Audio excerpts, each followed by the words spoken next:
इसलिए व्यक्ति को चाहिए कि अगर कोई व्यक्ति जन्म मृत्यु जरा से छूटना चाहता है तो ये प्रक्रिया जो है वो बचपन से ही प्रारंभ करनी चाहिए। कौमारम आचरित प्राज्ञो धर्मान भागवताम यह। कोई बोलेगा हम लोग बूढ़े हो गए तो भक्ति करेंगे, ऐसा है। आप देखो बहुत सारे बूढ़े हैं, क्या भक्ति करते बूढ़े होके? हाँ, बूढ़े होते हैं तो आँख से दिखता नहीं है, कान से सुन सकते नहीं है, हाँ, कमर दर्द करती है, पैर दर्द करता है, तो कब वहाँ भक्ति होगी? खा नहीं सकते, पी नहीं सकते, मन पूरा क्या होता है? अस्थिर होता है, कुछ मन लगता नहीं है, तो तब नहीं होता है। इसलिए शास्त्र बताए, प्रहलाद महाराज बताते हैं, कौमारम, व्यक्ति को कुमार अवस्था से ही क्या करना चाहिए? ये भागवत धर्म का पालन करना चाहिए, ऐसा है। 5 साल से ही सिखाना चाहिए। और श्री प्रभुपाद जी बताते हैं कि यही सबसे बड़ी शिक्षा है। और हम देखते हैं कि आज बचपन से किसी को भागवत धर्म की शिक्षा नहीं मिलती है। इसका परिणाम क्या आ रहा है कि लोग जो है केवल इंद्रिय तृप्ति के लिए ही प्रशिक्षण प्राप्त कर रहे हैं, केवल क्या है? आहार, निद्रा, भय और मैथुन के लिए। इसलिए व्यक्ति जो है इस संसार में ही पड़ा रहेगा और जन्म मृत्यु जरा आदि प्राप्त करता रहेगा। बड़े बड़े देश के अंदर भी उनको जीवन के लक्ष्य के बारे में कुछ पता नहीं है यहाँ। इसलिए सबसे महत्वपूर्ण है कि व्यक्ति को भागवत धर्म की शिक्षा दी जाए। भागवत धर्म का अर्थ होता है भगवान के साथ हमारे संबंध का विज्ञान, ऐसा है। भगवान के साथ हमारा संबंध क्या है?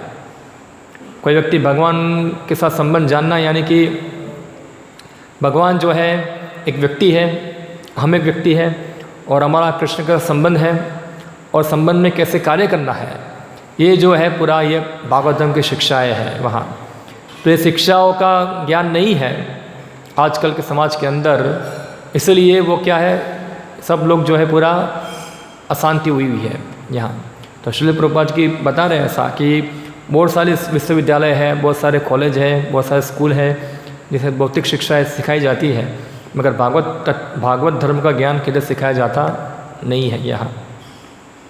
तो ये भागवत धर्म सिखाने की बहुत आवश्यकता है।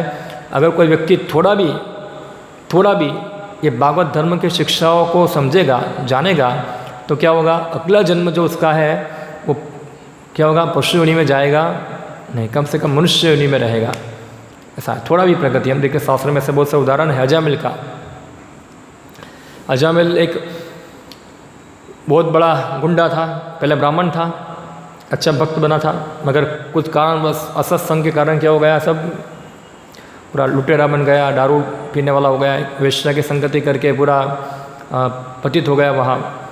मगर चूँकि थोड़ा भक्ति उसने किया था अपने युवा काल के अंदर, परिणाम स्वरूप क्या हुआ कि उसको अंत समय में उसने अपने पुत्र का नाम नारायण रखा था, तो नारायण का स्मरण करने से वो सब प्रकार के पापों से मुक्त हो गया वहाँ।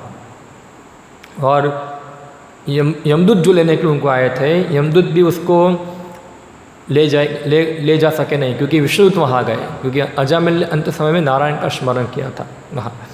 मगर आज देखते हैं कि आज तो नारायण का स्मरण करना मुश्किल है, क्योंकि आज लोग 90.99% मृत्यु कहाँ होती है? हॉस्पिटल में होती है। हॉस्पिटल में कोई नारायण सुनाने आपको आएगा नहीं वहाँ। वहाँ तो सब डॉक्टर लोग ही सब बैठे हुए। पहले तो क्या घर में लोग मरते थे तो 2-3 दिन पहले ही गीता पाठ करते थे कि भाई हरि नाम संकीर्तन करते थे, राम नाम जप करते थे, सब करते थे। अभी तो कुछ ऐसा कुछ होता नहीं है वहाँ, और कोई सगा संबंधी नहीं है, कोई भी नहीं, बस खाली सब दर्दी है। ऐसी स्थिति में मृत्यु प्राप्त करना तो कुछ फ़ायदा नहीं होगा, ऐसा हमारा। हाँ, तो इसलिए हम ऐसा प्लानिंग करें कि हाँ मैं अंत में नारायण का नाम ले लूँगा। अभी तो जीवन है ना, मौज कर लो, अभी तो आनंद लो पूरा। जब मृत्यु आएगी तब मैं 2-3 मिनट पहले क्या कर लूँ, हरे कृष्ण बोल दूँगा। ऐसा इतना आसान नहीं है हरे कृष्ण बोलना, ऐसा है, इतना आसान नहीं है मृत्यु के समय में भगवान का स्मरण करना, ऐसा है। अब देखो शास्त्र के अंदर बताया गया है, पूरे 1000 बिच्छू काटते हैं ना एक साथ, एक मक्खी काटी तो कैसा दर्द होता है हमको पता है। एक खाली एक मक्खी काटा तो पूरा दर्द होता है। ऐसे 1000 बिच्छू, एक बिच्छू का दर्द कभी सहन करो कितना भयंकर होता है, इतना विष उसका डंक कितना भारी होता है वहाँ। तो ऐसे 1000 बिच्छू काटते हैं ना, इतना दर्द मृत्यु के समय में होता है, ये प्राण निकालने में होता है पूरा। और उस समय के अंदर मन पूरा विचलित है, कई बार व्यक्ति बेहोश हो जाता है, कुछ पता नहीं है, ऐसे समय में कैसे भगवान का नाम लेगा? ऐसा है क्या संभव है? कैसे कृष्ण को याद करेगा वो? हाँ, और साथ साथ क्या होगी, सब चिंता होगी, हो मेरा बच्चा, मेरा पैसा, मेरा इधर पैसा बाकी है लेना है वो बाकी, सब याद करता करता करता मर जाएगा तो क्या होगा फिर वो? तो ऐसे मृत्यु यानी कि पूरा हमारी चेतना जो है कृष्ण भावनावृत में होनी चाहिए। जैसे हम भागवतम में पहले स्कंद में पढ़ते हैं, भीष्मदेव, हाँ, पितामह भीष्म जो थे उनको इच्छा मृत्यु थी, हाँ, और हम देखते हैं कुरुक्षेत्र का युद्ध पूरा होने के बाद युधिष्ठिर महाराज, पांडव सब लोग आए और भीष्म पितामह ने पांडवों को उपदेश दिया।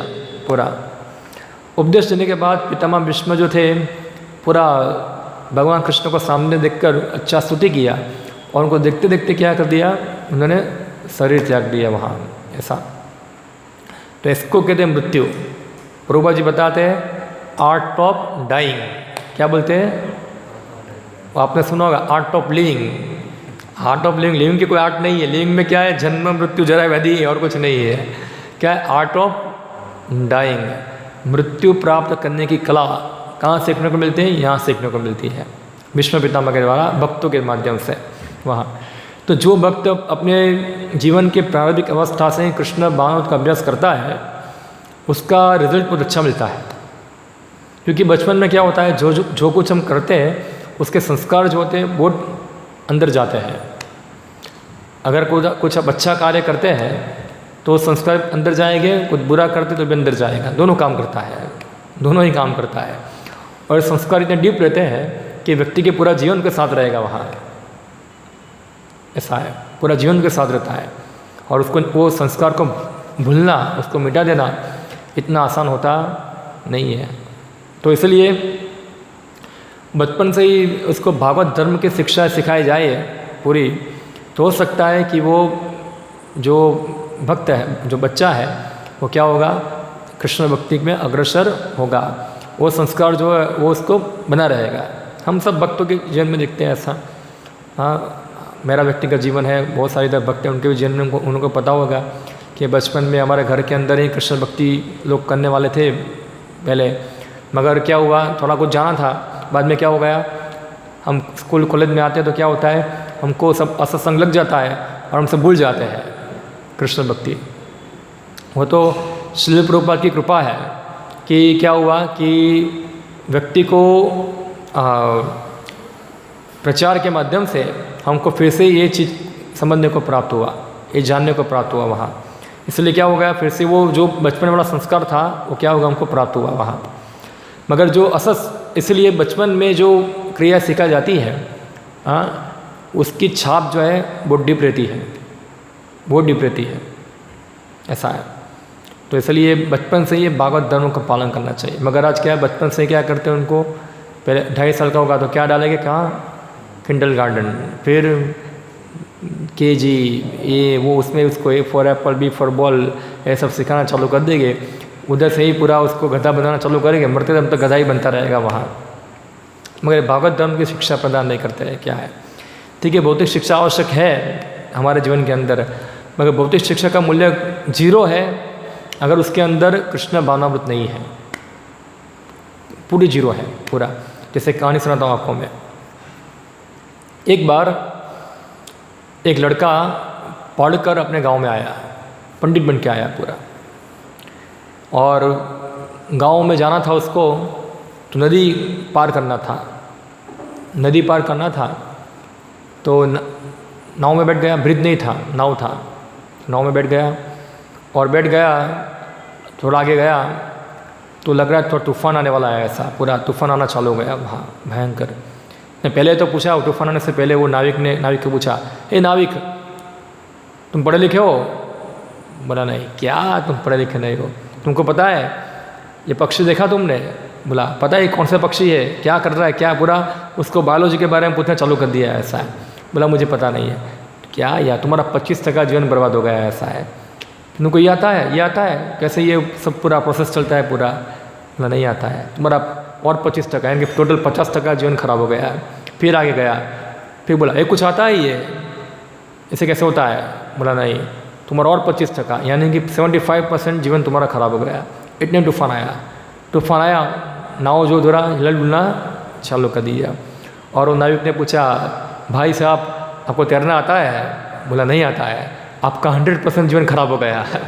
अभी मैं यहाँ से क्या कर रहा हूँ, कूद के यहाँ से जा रहा हूँ, बाय बाय, हरे कृष्णा, ऐसा है। यानी कि जो चीज़ काम में आने वाली है वो क्या है? हरिनाम काम में आने वाला है।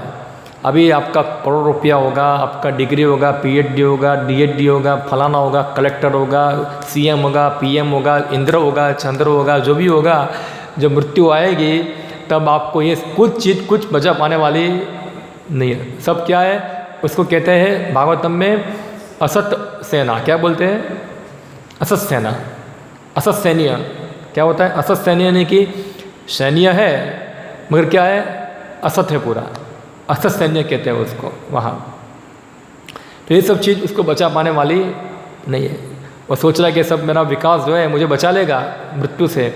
हम वैक्सीन मार लिया है, अभी मुझे कोरोना नहीं होगा, भूल जाओ, वैक्सीन वाले भी कोरोना खाते हैं, ऐसा है। तो ये अंत में जो आश्रय हमको लेना है, किसी चीज़ का आश्रय लेना है, वो क्या है? भगवान का आश्रय ग्रहण करना है। और भगवान का आश्रय कौन ग्रहण कर पाएगा? जिसको सिखाया गया है ऐसा कि भगवान का आश्रय ग्रहण करना। हम देखते थे, आता है, यही कहानी आती है भागवत में, वो ध्रुव महाराज की कहानी आती है, जिसमें उसकी माता ने उसको बताया था कि अगर तुमको पिता से बड़ा राज्य चाहिए तो तुमको कौन प्रदान कर सकता है? भगवान विष्णु, कृष्ण प्रदान कर सकते हैं।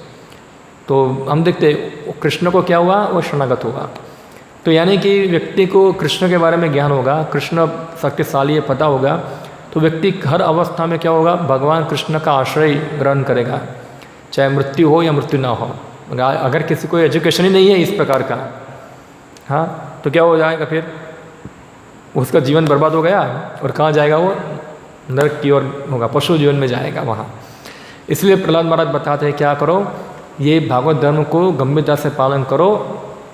दुर्लभम मानुषम जन्म अर्थदम अपि अध्रुवम, ये बहुत महत्वपूर्ण है। फिर आगे बताते हैं, यह मनुष्य जीवन भगवत धाम जाने का अवसर प्रदान करता है, अतएव प्रत्येक जीव को विशेष रूप से उसे जिसे मनुष्य जीवन मिला है भगवान विष्णु के चरण कमलों की भक्ति में प्रवृत्त होना चाहिए। यह भक्ति स्वाभाविक है क्योंकि पुण्य पुरुषोत्तम भगवान विष्णु सर्वाधिक प्रिय आत्मा के स्वामी तथा इन्हें सभी जीवों के शुभ चिंतक है। फिर प्रहलाद महाराज बताते हैं, बहुत अच्छा श्लोक बताते हैं, सुखम इंद्रियकम देत्या देह योगेन देहिना सर्वत्र लभ्यते देवान यथा दुखम अन्यतः। इसका अर्थ है कि अगर कोई बात करता है कि मुझे सुख चाहिए, तो प्रहलाद महाराज बताते हैं जो इंद्रियों के संसर्ग से जो सुख प्राप्त होने वाला है वो तो सभी योनि में प्राप्त होता है। ऐसा जैसे कि कोई व्यक्ति दुख प्राप्त करने के लिए प्रयास करता नहीं है फिर भी क्या आता है? दुख आता है। कोई दुख चाहता है फिर भी दुख आता है। इसी प्रकार से सुख भी आता है। तो सुख दुख तो आएगा जाएगा। भगवान गीता में क्या बताया? मात्रा स्पर्शास्तु कौन्तेय शीतोष्ण सुख दुखदा। अभी गर्मी है, अभी गर्मी का क्या लग रहा है? क्लेश लग रहा है। थोड़े समय के बाद क्या होगा? ठंडी आ जाएगा।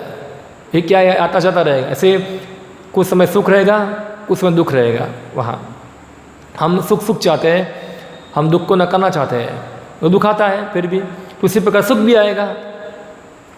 तो प्रभुपाद जी बताते हैं इसके बारे में, इस भौतिक जगत में सभी प्रकार के जीवन में कोई ना कोई तथाकथित सुख तथा दुख लगा रहता है।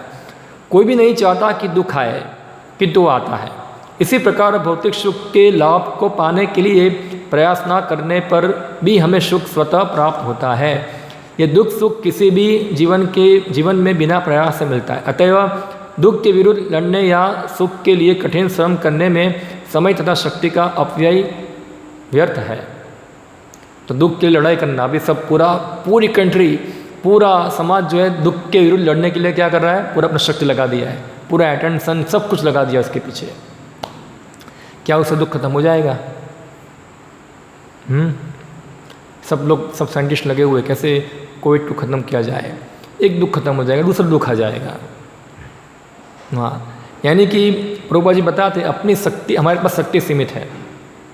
पहले तो हम ये दुखों के सामने लड़ाई करने का छोड़ दो, ऐसा है, और जीवन की समस्याओं को जानो। जीवन की समस्या जन्म मृत्यु जरा व्याधि समस्या है, और इसको हम हमारे मानवीय साधनों से उसको हम समाधान कर पाएंगे नहीं। इसका समाधान केवल वैदिक शास्त्र में ही है, और पहले भारत के अंदर बड़े बड़े ऋषि मुनि जानते थे, और इस प्रकार से उन्होंने जीवन जिया था। ऐसा है, मगर आज का मूर्ख मनुष्य जो है वो सोचता है ऐसा कि हमें जन्म मृत्यु जरा जो ख़त्म कर देंगे। ऐसा है, कभी नहीं होगा, कभी नहीं होगा ये। तो इस प्रकार अपनी शक्ति को बर्बाद मत करो। श्री प्रभुपाद जी बताते हैं मनुष्य जीवन में हमारा एकमात्र कर्तव्य पूर्ण पुरुषोत्तम भगवान के साथ अपने संबंध को जागृत करना, और इस प्रकार भगवत धाम वापस जाने के लिए योग्य होना चाहिए। तो जीवन मिला है क्या है, भगवान के साथ हमारे संबंध को जागृत करना, इसके लिए समय लगाना चाहिए। आप देखो 24 घंटे में से कितना घंटा व्यक्ति इस संबंध को समझने में लगाता है। कोई किसी को पता ही नहीं है क्या है, सब लोग बस ऐसे ही जी रहे, खाने पीने के लिए जी रहे, बस क्या कुछ पता नहीं, जीवन का लक्ष्य पता नहीं है, बस जा रहा है एक प्रवाह के अंदर, क्या है सब जा रहे हैं वहाँ। मगर यहाँ बताए कि संबंध जानना चाहिए। हमारे द्वारा भौतिक शरीर स्वीकार करते ही सुख तथा दुख आते रहेंगे, चाहे वह शरीर की किसी भी रूप में क्यों ना हो। हम किसी भी दशा में ऐसे सुख दुख से बच नहीं सकते। हम किसी भी कोने में जाकर छुप जाए कि सुख दुख हमारा पीछा छोड़ने वाले नहीं, वो आएंगे ही, क्योंकि शरीर में ही सुख दुख है। शरीर धारण किया यानी कि द्वंद्व में फंस गए। अतएव मनुष्य जीवन का सबसे अच्छा उपयोग है परम भगवान विष्णु के साथ अपने संबंध को पुनः जागृत करना है। फिर बताते हैं प्रहलाद महाराज, केवल इंद्रिय तृप्ति या भौतिक सुख के लिए आर्थिक विकास द्वारा प्रयत्न नहीं करना चाहिए, क्योंकि इससे समय तथा शक्ति की हानि होती है और वास्तविक लाभ नहीं मिल पाता। यदि कोई कृष्ण भावनामृत को लक्ष्य बनाकर प्रयत्न करे तो वह निश्चित रूप से आत्मा साक्षात्कार के आध्यात्मिक पद को प्राप्त कर सकता है। आर्थिक विकास में अपने आप को संलग्न रखने से कोई ऐसा लाभ प्राप्त नहीं होता। तो प्रहलाद महाराज बताते हैं आर्थिक विकास मत, इसमें मत ज़्यादा लगो। क्या है ये देखो, ये यहाँ से हम समझ सकते हैं भारत के अंदर इसलिए आर्थिक विकास के इतना प्रोत्साहन मिलता नहीं था। हम कल भी पढ़े थे क्या है, धर्म अर्थ काम और मोक्ष, चार चीज़ है। सबसे पहले व्यक्ति को धर्म पालन करना है। धर्म क्या है लोगों को पता नहीं अभी तो, इसलिए क्या है लोग सीधा अर्थ और काम। अर्थ यानी कि पैसा, वो पैसा कैसे आता है कुछ पता नहीं है, मगर जो शास्त्र बताते हैं कि अगर आपको अर्थ प्राप्ति करनी है तो भी आपको धर्म के आधार पर ही अर्थ प्राप्ति करनी चाहिए, अधर्म करके अर्थ प्राप्ति करनी चाहिए नहीं। तो ऐसे धर्म प्राप्त पालन करके व्यक्ति अर्थ प्राप्त करता है, वही अर्थ से उसकी भौतिक कामनाएं पूरी होती है, काम ऐसा है। और अंत में क्या है, मुक्ति। तो पूरा वैदिक समाज इस प्रकार बना था, 4 पुरुषार्थ बताए गए हैं। मगर चैतन्य महाप्रभु बताते हमारा पंचम पुरुषार्थ भी हो क्या है, प्रेम पुमार्थ महान, कृष्ण प्रेम प्राप्त करना। तो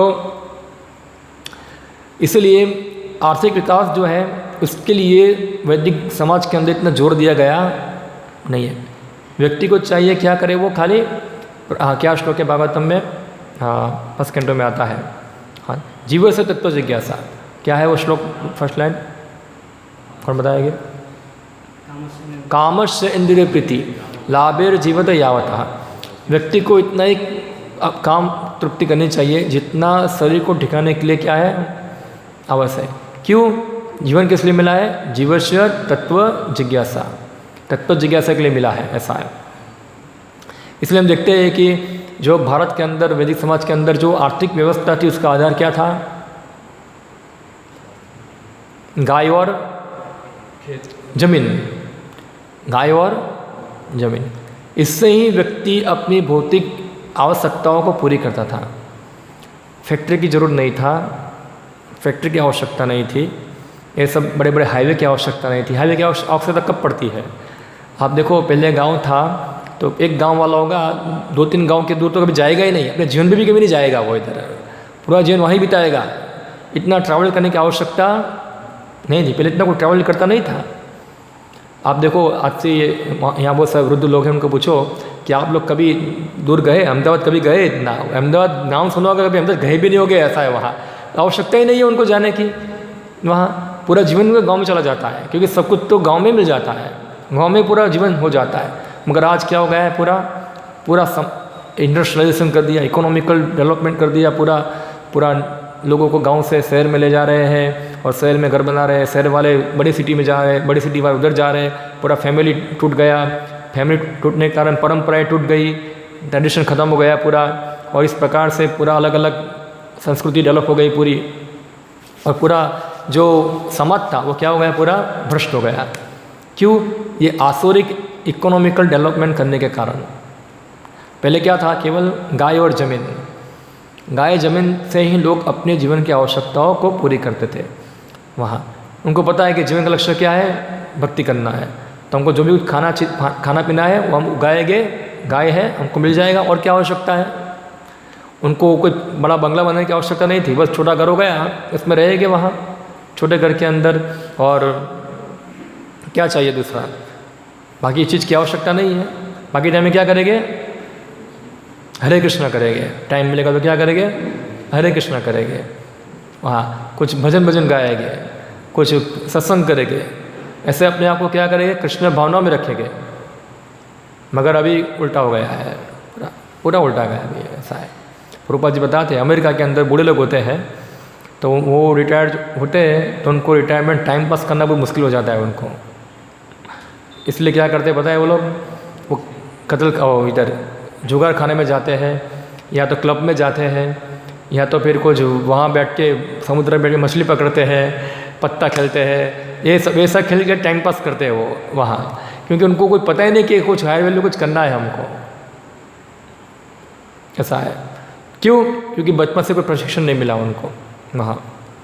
और हम देखते कि पहले लोग ऐसे ही थे, रोज शाम को ऐसे सत्संग करते थे। अभी लॉकडाउन है इसलिए सब सत्संग कर रहे हैं, लॉकडाउन खत्म हो जाएगा, पास से फिर से क्या हो जाएगा, फिर से सब लग जाएगा, ऐसा है वहाँ। मगर पहले क्या था, सुबह शाम, सुबह काम करने जाएगा, पूजा वूजा करके शाम को आएगा, हाथ धो के नहा धो के सत्संग करेंगे, राम नाम कीर्तन करेंगे, रामायण भागवत का कथा सुनेंगे, और ऐसे प्रसाद लेके सो जाएंगे। तो रात को सोने से पहले भी क्या होगा, कुछ अध्ययन में सुना है तो हमारी चेतना में क्या रहेगा, उसका प्रभाव रहेगा पूरा। अभी रात को कैसे सो जाते हैं, टीवी देखते के सो जाते हैं, रात को 2 बजे टीवी देखते हैं पूरा, हाँ, रात को 2 बजे तक क्या करते हैं, टीवी देखते हैं। सोचो उसकी चेतना के अंदर कितना कचरा घुसा होगा, कितना कचरा घुसा होगा पूरा, कहाँ से वो कृष्ण भावना में आगे बढ़ेगा। और सुबह उठेंगे कितने बजे, सब सूर्यवंशी है हाँ, 9 बजे, 10 बजे, 11 बजे उठेंगे। और ये गलत प्रशिक्षण होने के कारण समाज में क्या होता है, समस्या होता है पूरा। वरना हमारे शास्त्र बताते हैं व्यक्ति को सूरज उगने से पहले उठ जाना चाहिए, सूरज उगने से पहले सभी लोग उठ जाते हैं। और सबसे पहले कौन उठती है पता है, घर की बहू जो है सबसे पहले उठती है। अब पढ़ो रामायण, सॉरी महाभारत वर्णन है ऐसा कि जो द्रौपदी माता जो थे सबसे पहले उठते हैं, सबसे पहले कौन उठते हैं, वो उठते हैं, और सबसे लास्ट में सोते हैं सबसे पहले उठना और सबसे अंत में सोना।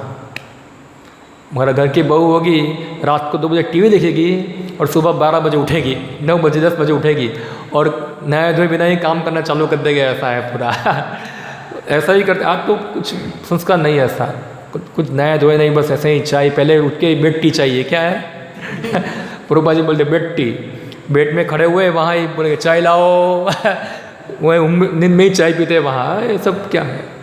मुंह धोना है, पूरा सबसे पहला नित्य कर्म क्या है कि व्यक्ति को दंत मंजन करना है, शौच जाना है, स्नान करना है, ये सब नित्य कर्म है। वो सब करना छोड़कर सीधा क्या है, बेड टिप, ऐसा है। और बाकी होगा तो क्या होगा, तुरंत जब तक ये नहीं करेगा जब तक प्रसन्न नहीं आएगा उसको यहाँ से, तो ये करना पड़ेगा उसको तो ये सब समस्या है, ये समस्या है। पहले ऐसा नहीं था, पहले ऐसा नहीं था वहाँ। तो सब लोग उठ के सबसे पहले स्नान आदि कार्य करना है, शौच जाना है, स्वच्छ करना है, स्वच्छ कपड़े पहनना है, और सब लोग उठ के सब ना कुछ पूजा वूजा करते थे। उठ के पूजा करेंगे, पाठ करते हैं, कुछ हाँ स्वाध्याय करते हैं, जप करते हैं, और फिर कुछ करने के बाद फिर अपने कार्यों में जाते हैं। अभी तो फॉर्मेलिटी हो गया है। अगर जो कोई भी कर भी रहे, कुछ सीखा होगा अपने ट्रेडिशन में सीखा होगा, तो क्या होगा, अभी खाली टूटा फीटा करते हैं। हम लोग कई बार जाते हैं पुस्तक वितरण में, तो दुकान वाले दुकान खोलते हैं, ऐसा दुकान खोलते हैं, 2 अगरबत्ती जलाते हैं, ऐसा कहते हैं, और गल्ला खोल गल्ला के अंदर घुमाते हैं, ऐसा अंदर पैसा आ गया जाएगा ज़्यादा, ऐसा है। और हम बोलते हैं वहाँ कि भाई गीता लो, तो कुछ जवाब देते नहीं हमको, बस जैसे हम है ही नहीं वहाँ, ऐसा है। उस प्रकार से ही वो रिस्पॉन्स देते हैं वहाँ, ऐसे घुमा रहे सब, जैसे कि पूरा जहाँ अगरबत्ती घुमाएंगे वहाँ पैसा ही गिरेगा, ऐसा है। अरे मूर्ख को पता नहीं है, तुम अगरबत्ती घुमा रहे हो, भगवान की कृपा है कि भक्त लोग तुम्हारी दुकान के पास आए तुमको आध्यात्मिक ज्ञान देने के लिए वहाँ, ऐसा है। तो कुछ बेचारा सुकृतिवान होता है, वो ले लेता है, आए आओ बैठो, उसको पता है कि मैं इतना पूजा कर रहा था तो भगवान ने कैसे भेज दिया, अभी गीता लेके यहाँ पढ़ो अभी उसको। तो हजारों कोई 100 व्यक्ति होगा, उसमें से 1-2 व्यक्ति क्या करेगा, लाओ गीता ले लेगा, ऐसा। बाकी सब क्या है। मुझे मिला था एक आदमी, सोनी था, सोनी मुझे बोलता है महाराज आप बोलते गीता लेने में, गीता तो ले लूँ, ऐसा है। आप ऐसा कुछ बताओ कि मेरा धंधा अच्छा हो जाए, ऐसा है। चलो मैं गीता ले लूँ, मैं गीता तो रखूँगा, मेरा धंधा अच्छा हो जाएगा इससे, ऐसा है। नहीं बोला तुमको ऐसा जीवन मिलेगा, तुमको धंधे करने की आवश्यकता ही नहीं रहेगी, ऐसा है। पढ़ो ये गीता को, बस उसके गले में बात उतरती नहीं है ये, क्योंकि लोग इतने स्थूल लेवल पे होते हैं, पूरा स्थूल लेवल पे है वहाँ। तो ये पूरा ऐसा बता रहे हैं। फिर तो आर्थिक विकास जो था वो इतना महत्वपूर्ण नहीं था। बाद में बताते हैं, अतएव इस संसार में रहते हुए भले तथा बुरे में भेद करने में सक्षम व्यक्ति को चाहिए कि जब तक शरीर हष्ट पुष्ट रहे और जर्जर हो जाने से चिंताग्रस्त ना हो, तब तक जीवन के चरम लक्ष्य को प्राप्त करने का प्रयास करे। देखो कितना महत्वपूर्ण बताया है इधर। जब तक हमारा शरीर चल रहा है तब तक क्या करो, कृष्ण भक्ति करो, गंभीरता से करो उसको। हष्ट पुष्ट है, आँखों से दिख रहा है तो आँखों से क्या कर सकते हैं, भगवान दर्शन कर सकते हैं, भागवतम पढ़ सकते हैं, कान से सुन सकते हैं, मुंह से बोल सकते हैं, शरीर से सेवा कर सकते हैं। जब सब खत्म होना चालू हो जाएगा तब फिर रिवर्स गाड़ी आने वाली नहीं है, फिर रिवर्स आएगा नहीं, वो गया ऐसा। फिर हमको दुख नहीं होना चाहिए, ओ भगवान हे भगवान मैंने एक सेवा नहीं की, हे भगवान मैंने पढ़ा नहीं, जब मेरी अच्छी अच्छी आंखें थी तब मैं भागवत में पढ़ा नहीं, मैं बड़ी बड़ी आंखों से क्या देखा, कहीं टीवी देखा, ऐसा है। हाँ तो ऐसा कष्ट, ऐसा पछतावा नहीं होना चाहिए वहाँ पे। हाँ तो इसलिए प्रहलाद महाराज बताते हैं ऐसा, जब तक शरीर हष्ट पुष्ट है तब क्या करो, ये उसका पूरा लाभ उठा लो, ऐसा है। पूरा उसका जितना हो सके इतना लाभ उठाओ। जैसा आपको एक दुकान में रखा जाए, हाँ दुकान जो चीज़ लेना वो ले जाओ पूरा, तब क्या करोगे, पूरा टूट पड़ोगे वहाँ, कितना लाभ लोगे वहाँ से। तो ऐसे ही ये अभी हस्तपुष्ट शरीर है हमारा, तो इसका पूरा उपयोग कर लो कृष्ण भक्ति करने के लिए। इसमें कोई नुकसान नहीं है, कोई नुकसान नहीं है, ऐसा है। पर एक बार जर्जित शरीर हो गया, बाद में मुश्किल, बाद में कृष्ण भक्ति का आचरण करना क्या हो जाएगा, मुश्किल हो जाएगा। फिर प्रहलाद महाराज बताते हैं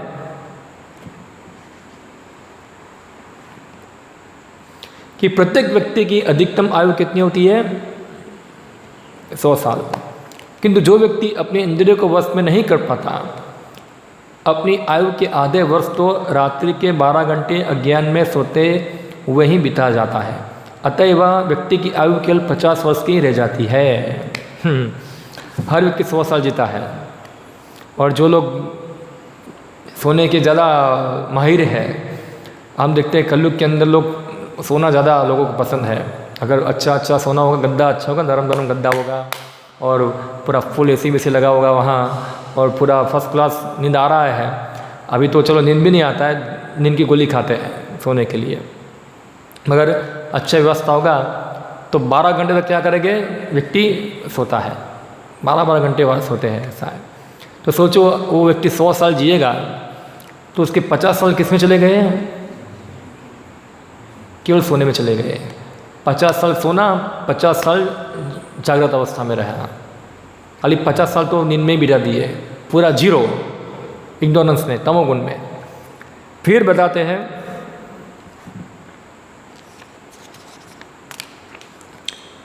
मनुष्य अपने बाल्यकाल की सुकोमल अवस्था में जब सभी मोहग्रस्त होते हैं 10 वर्ष बिता देता है, तो बचे कितने? 50 साल। 50 साल जागृत अवस्था में बचे, उसमें 10 साल किसमें बिताता है वो? बाल्यकाल में। 10 साल तक तो कुछ इतना उसका कुछ पता नहीं होता है, तो खेलने कूदने में ऐसे क्या है, सब 10 साल चले जाते। 10 साल के बाद तो उसको बुद्धि आना चालू होता है, तब तक वो क्या है, पशु जैसा ही है समझो। हाँ, 10 साल तो ऐसे ही चले जाते हैं वहाँ खेल कूद में। इस प्रकार से जब वो किशोर अवस्था में आता है तो फिर खेल कूद में इस प्रकार से 20 वर्ष क्या हो गए उसके बीत गए। 10 साल तो ऐसे ही अचेतन अवस्था में और दूसरे 10 साल खेलने कूदने में, तो 20 साल क्या हो गए, चले गए। 50 में से 20 चले गए। उसी प्रकार से वृद्धावस्था में जब मनुष्य अक्षम हो जाता है और वह भौतिक कार्यकलाप भी संपन्न नहीं कर पाता, तो उसमें से उसके 20 वर्ष और निकल जाते हैं। तो 20 साल और निकाल दो तो कितने बचे? अभी 10 साल ही बचा। अब देखो 10 साल उसके खेलने कूदने में 20 साल चले गए और 20 साल बुढ़ापे का पीछे का निकाल दो, बचा कितना? अभी 10 साल बचा उसके पास वहाँ। और जिसके मन तथा इंद्रिया वश में नहीं है, वह अतृप्त काम इच्छाओं तथा प्रबल मोह के कारण पारिवारिक जीवन में अधिकाधिक आसक्त होता जाता है। ऐसे पागल मनुष्य के जीवन का शेष वर्ष भी व्यर्थ जाता है, क्योंकि वह इन वर्षों में भी अपने को भक्ति में नहीं लगा पाता। प्रभुपाद जी बताते हैं, यही जीवन के 100 वर्षों का लेखा जोखा है। इधर भी इस युग में सामान्यतः 100 वर्ष की आयु संभव नहीं है, तो 100 वर्ष जी रहे उसकी बात हो रही है। हमें 100 वर्ष कौन जीने वाला है? बहुत कम लोग जीते हैं। कुछ लोग खाना पीना सबका बेकार है, सब जगह पे पूरा पॉल्यूशन है, कहाँ 100 साल जिए गए, ऐसा है। हम लोग 60-70 जी जाए ना तो भी सक्सेस है, सफल है, ऐसा है। 60-70 आयु से हो जाए तो भी, मगर यहाँ 100 साल की बात हो रही है कि अगर कोई 100 साल जीता है, फिर भी यदि किसी को इतनी आयु मिल भी जाए तो गणना के अनुसार 50 साल तो किसमें गए? सोने में चले गए। 20 वर्ष बचपन तथा किशोर अवस्था में और 20 साल असक्ता में यानी कि वृद्धावस्था में से निकल जाते हैं। इस प्रकार केवल कुछ ही वर्ष बचे रहते हैं, लेकिन ये वर्ष भी गृहस्थ जीवन में अत्यधिक आसक्त रहने से इस चेतना के बिना ही व्यर्थ बीत जाते हैं। तो जो बाकी समय रहा वो कहाँ चला गया? फिर सब गृह कार्यों में चला गया, सब उसमें व्यर्थ चला गया फिर।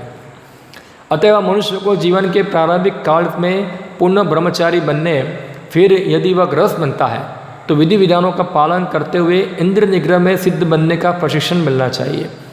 गृहस्थ जीवन के बाद वानप्रस्थ जीवन स्वीकार करके वन जाना चाहिए और तब संन्यास ले लेना चाहिए। यही जीवन की पूर्णता है।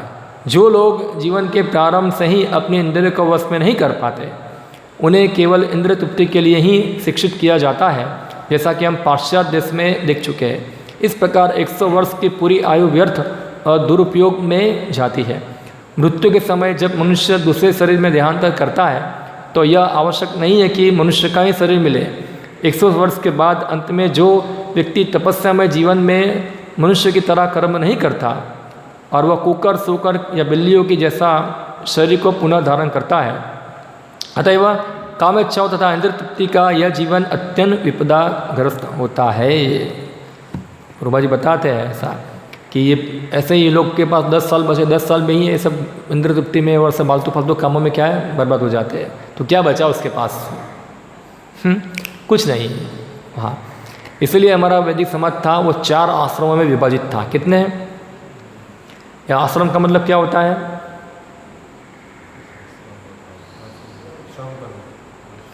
आश्रम का अर्थ है जहाँ आध्यात्मिक मूल्यों का संवर्धन होता है, उसको क्या कहते हैं? आश्रम। इसकी शुरुआत होती है ब्रह्मचारी आश्रम से सबसे पहले। ब्रह्मचर्य आश्रम में आध्यात्मिक मूल्यों का संवर्धन चालू होता है, उसका शिक्षा चालू होता है। फिर आगे जाके गृहस्थ आश्रम आता है, जिसमें व्यक्ति को आध्यात्मिक मूल्यों का ही संवर्धन करना होता है, पर गृहस्थ आश्रम के नियम के अनुसार। लक्ष्य तो वही है। फिर आगे के क्या आता है, फिर वानप्रस्थ आश्रम आता है। तो वानप्रस्थ में भी क्या करना है, व्यक्ति को आध्यात्मिक मूल्यों का संवर्धन करना है। और संन्यास आश्रम आता है, उसमें भी क्या है, आध्यात्मिक मूल्यों का संवर्धन करना है। सभी आश्रमों का लक्ष्य क्या है, आध्यात्मिक मूल्यों का संवर्धन करना, ऐसा है।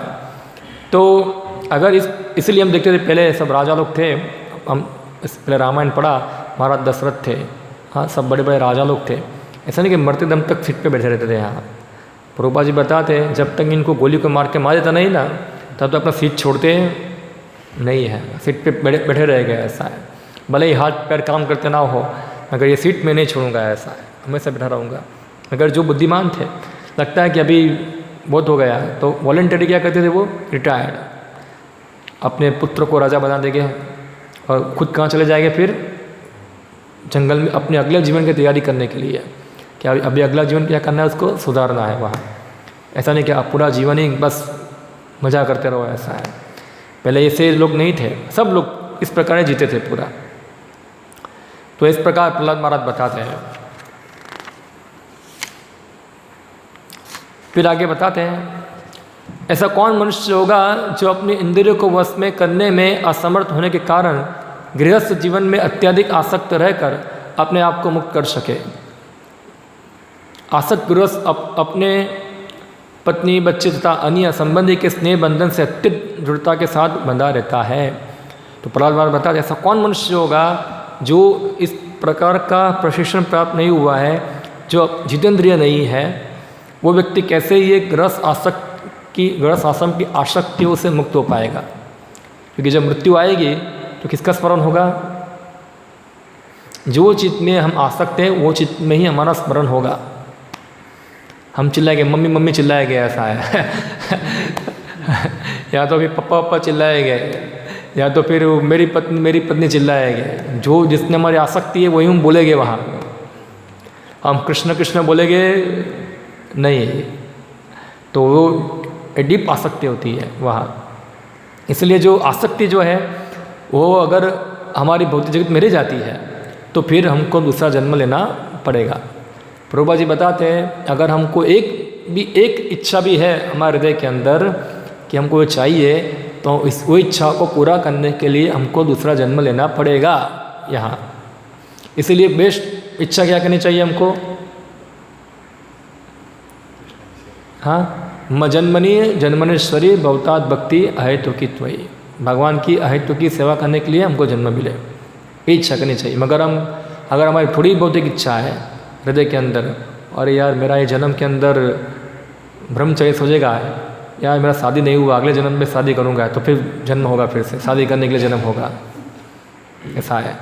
और मैं पढ़ा लिखा नहीं जन्म में, तो पढ़ा लिखने के लिए जन्म देना पड़ेगा। जो भी हमारी इच्छा रह गई है वो इच्छा पूरा करने के लिए जन्म धारण करना पड़ेगा फिर से यहाँ। इसलिए तो चलो, जो लोग इससे फंसे हुए, जो इससे अटैच है, उनके लिए निकलना बहुत मुश्किल। वो एक कोई विरले होते हैं, ऐसा क्या बोलेंगे हम लोग, विरले व्यक्ति होते हैं जो ये सब बंधनों को काट कर आगे बढ़ सकते हैं। मगर ज़्यादा लोग तो पूरा शरणागति लेते माया की, अभी पूरा शरणागत, सर्वधर्मान परित्यज्य, वहाँ बहुत मुश्किल है, बहुत मुश्किल है वहाँ। आज के आधुनिक जीवन में बहुत मुश्किल है। हम देखते इवन हमारे बहुत सारे भक्त लोग हैं ऐसा, यहाँ से यहाँ आना मुश्किल है, खाली एक सिटी में भी जगह चेंज करना मुश्किल है रहने के आने के लिए। तो शरणागति बहुत दूर की बात है वहाँ, कि हम लोग मातृभूमि, हमारा सब चीज़ों इतने अटैच है, इतने अटैच है, तो हम कैसे कृष्ण धाम में जा पाएंगे। अगर हम भगवान धाम से अटैच नहीं है तो हम भगवान धाम में नहीं जा पाएंगे, और वहाँ जाके वापस आ जाएंगे इधर। आपको भगवान बोलेंगे आपको फ्री टिकट मिलता है, आ जाओ वैकुंठ लोक। हम जाएंगे वैकुंठ लोक, फिर बोलेंगे मम्मी वापस नीचे जाना है नहीं रहना है यहाँ, ऐसा है। 2 दिन के बाद तो कोई टीवी नहीं है यहाँ, ये मोबाइल नहीं है, ये कुछ भी नहीं, इधर क्या है, पूरा दिन कीर्तन चलता है, प्रसाद सेवा और कुछ नहीं है पापा नीचे ले जाओ मुझे, ऐसा है। फिर कोई भक्त बोलेगा, अरे तुम गीता पढ़ा नहीं है, यद गत्वा न निवर्त धाम परम मम जो एक धाम में वापस आता है वापस नीचे नहीं जाता है, अरे ये क्या हो गया, अभी नहीं जाना है मुझे, वही वापस कभी नहीं जा पाऊँगा, चिल्लाएगा, ऐसा है। मगर पहले तो भाई तुम कभी जा ही नहीं पाओगे वहाँ इतना आसान नहीं है कि तुम वहाँ चले जाओ, ऐसा है। जब तक भौतिक जगत में आ सकती है तुम यहाँ ही रहोगे, इधर ही रहोगे। घर में आ सकती है तो घर में बने रहोगे। प्रभुपाद जी एक बार एक लंदन में घर में गए खरीदने के लिए, दरवाज़ा खोला, एक चूहा निकला वहाँ से। प्रभुपाद जी क्या बोले, ये चूहा जो था इससे पहले घर का मालिक था ये, मगर घर से इतना आसक्त था कि चूहा बन के घूम रहा है अभी तक यहाँ, ऐसा चूहा बन के घूम रहा है। प्रभुपाद जी दूसरी भी कहानी सुना देते हैं, आपको पता होगा। एक था व्यक्ति, हे भगवान अपने धाम में बुला दो, हर रोज प्रार्थना करता है, हर रोज प्रार्थना करता है। नारद मुनि आए और बोला, चलो धाम में तुमको ले जाने के लिए आया हूँ, एक काम करो, थोड़ा बच्चों का शादी वादी करा लो, बाद में फिर मैं धाम में आता हूँ, ऐसा है, तब तक तुम वेट करो, ऐसा है। ठीक है जाओ करा लो। तो बच्चों का शादी वादी करा लिया, नारद मुनि वापस आए, अभी तो बच्चों का शादी हो गया, चलो धाम में। अरे सब बच्चे डफोर है, ऐसा है, कुछ पता चलता नहीं है उनको, धंधा बंदा सब चौपट कर दिया, उनको तो सिखाना पड़ेगा, ऐसा है, कैसे धंधा चलाना है, सब करना है, थोड़ा देखभाल करता हूँ मैं, ऐसा है। और ये बच्चों के बच्चे भी हो गए, उनको संभालना है, उनको अच्छे संस्कार देने हैं, ऐसा है, सब करना है, तो रहना पड़ेगा मुझे, ऐसा यहाँ। ठीक है, गए, वापस आए, तब तक वो क्या हो गया था, वो मर गया। तो मरने के बाद क्या हुआ था, वो कुत्ता बन के घूम रहा था वहाँ। नारद मुनि बोले, अभी तुम कुत्ते बन गए, चलो वापस वैकुंठ लोक। बोला नहीं, ये घर के आजू बाजू में मैंने बहुत सारा सोना छुपा के रखा है, ये मेरे मूर्ख बच्चे को भानी नहीं है, ऐसा है, उनको पता है कि चोरी करके चला जाए, मैं ये क्या करता हूँ, इधर निगरानी करता हूँ, यहाँ सब ध्यान रखता हूँ, इसलिए मैं आऊँगा नहीं। फिर बाद में नारद मुनि वापस आए तो सांप बन गया था वो, कुत्ता ही मर के सांप बन गया। बोला अभी तो सांप बन गया, अभी चलो। नहीं, मुझे सब घर का रक्षा करना है पूरा। बोला ठीक है, तुमको बहुत चर्बी चढ़ी है ना। फिर अंदर गए नारद मुनि, बोला आपके घर में बहुत बड़ा सांप निकला है। उनके बच्चों को जाके बोला क्या बात करते हो। आए सब लोग डंगा लेके आए, बड़ा डंडा मंडा लेके, और सांप को मार के मार दिया, ऐसा है। फिर बोला देखो ये तुम्हारे बच्चे ने क्या किया, तुमको मार दिया, अभी आना नहीं आना है वापस। तो ये से आ सके जाती है फिर ऐसे। जिसके लिए हम कर्तव्य, धीरूभाई अंबानी होगा, इतना बड़ा रिलायंस बना दिया, पता नहीं उसका बच्चे ने उसको पैर के नीचे कुचल डाला होगा, ऐसा है पता नहीं क्या है, वो भी हो सकता है, संभव है, ऐसा है। तो आज का राजा कल का कुत्ता बनता है, वो तो संभव है ऐसा वहाँ। व्यक्ति को चाहिए कि मृत्यु के समय में ऐसा भौतिक आसक्ति से मुक्त होकर भगवान के ऊपर अपना ध्यान जो है इसको केंद्रित करे, इसमें ही सफलता है। वरना किधर भी गाड़ी चिपक गई वहाँ तो फिर समस्या हो जाएगा। इसके लिए क्या चाहिए, ट्रेनिंग चाहिए, जब तक प्रशिक्षण चाहिए, उसके लिए हमेशा अभ्यास करते रहना चाहिए, क्या है। ओके, तो यहाँ हम समाप्त करते हैं और कल हम और आगे बढ़ेंगे। हरे कृष्णा। श्रीमद् भागवतम की जय।